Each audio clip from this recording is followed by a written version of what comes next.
मैं इस वजीर आजम से कोई उम्मीद नहीं रखता हूँ।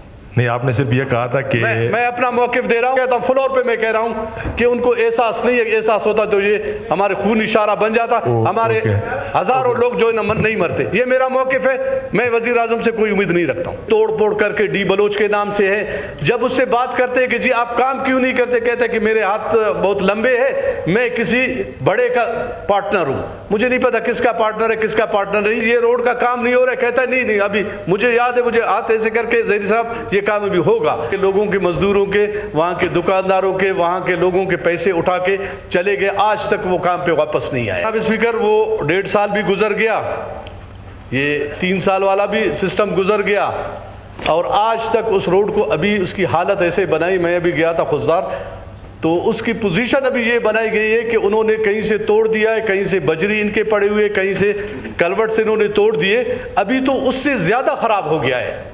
फिर हमें यहाँ कहा गया कि जी अभी तो पेट्रोलियम के मद में जितने भी पैसे हमने बढ़ा दिए, कम नहीं करेंगे, वो पैसे बलूचिस्तान के इस खूनी शाहराह पे खर्च कर लेंगे। जनाब स्पीकर, इस रोड पे भी मैं गया, इस पे कहीं भी काम नहीं है। अगर कोई ठेकेदार काम करना नहीं चाहते तो इसको रिटेंडर करके किसी और को दे दे, क्योंकि वजीर आजम साहब आते हुए उसने कहा था, फिर दोबारा जब यहाँ कोयटा आया था हमने उनको कहा था कि जी ये रोड का काम नहीं हो रहा है, कहता नहीं अभी मुझे याद है, मुझे हाथ ऐसे करके ज़हीर साहब ये काम अभी होगा, लेकिन वो काम अभी तक भी नहीं हो रहा है। हम यहाँ पे बैठे हुए हैं, हमारी तरफ से न कोई किसी ने इस पे तवज्जो दी है।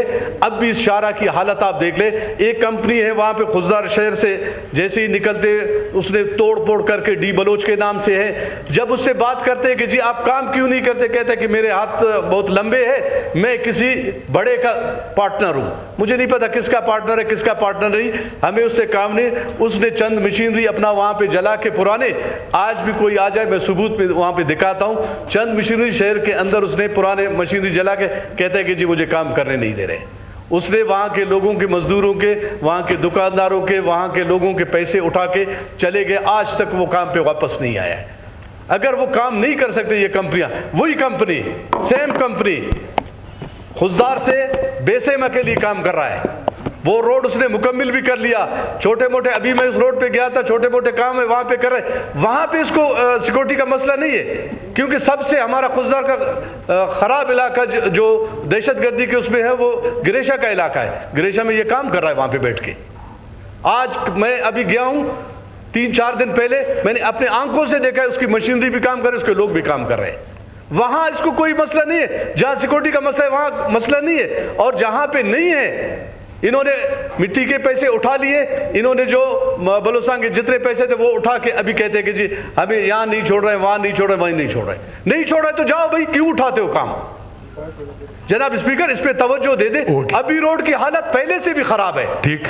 हमारे वजीर आजम साहब को तो कोई पता ही नहीं है। सिर्फ आपके उस पे मोटरवे पे 7 एक्सीडेंट हो गए पूरे उसमें 7 सालों के अंदर, 8 साल के अंदर, और उन्होंने कहा कि जी यहाँ से टनल बनाया जाए। हमारे यहाँ पे रोज लोग मरते हैं, कसूर इनका क्या है लोगों का? अभी रोड की हालत आप देख ले, क्या पोजीशन है उनकी।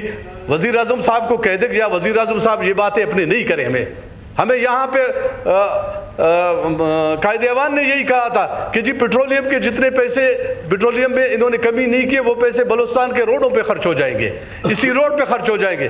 कहाँ गए वो पैसे, कहाँ गए वो बातें, कहाँ गए वो वादे? ठीक, इतने बड़े लोग जो वादे करते हैं तो उनको कम से कम तो अपने उस ओहदे का तो ख्याल रखना चाहिए। अगर अपने ओहदे का ख्याल नहीं रखते तो मुझे बड़ा अफसोस है कि ये इस रोड पे जो हो रहा है हमारे साथ, ये बड़े अफसोस की बात है। आप कल इधर ही होंगे, NHA वालों को, अथॉरिटीज को बुलाया जाए? नहीं सर, कल मैं नहीं हूँ। कल आप नहीं होंगे? अगले उसमें सर। तो फिर जब आप वापसी होगी फिर उस दौरान फिर NHA वाले GM को बुला लेते हैं, उनसे सारी डिटेल ले लेते हैं। तो जी बेहतर है सर। ठीक हो गया, थैंक यू सर। मैंने कोई गैर मुनासिब बात नहीं की, मैंने जिम्मेदारी का एहसास किया। अगर किसी को ये बात बुरी लगी है तो मैं आइंदा जिम्मेदारी का एहसास किसी को नहीं दिलाएंगे। मैं इस वजीर आजम से कोई उम्मीद नहीं रखता हूँ। नहीं, आपने सिर्फ ये कहा था कि मैं अपना मौक़िफ़ दे रहा हूँ कि मुझे नहीं लगता कि ये रोड मुकम्मिल हो जाए, क्योंकि मैंने कहा 2022 से लेके आज तक आपने अल्फाज कहे थे कि वज़ीर आज़म को कुछ पता नहीं है, इस अल्फाज पे वो बोल रहे हैं। नहीं पता तो नहीं है, पता होता तो ये रोड बन जाता। चले ठीक है, तो बिल्कुल।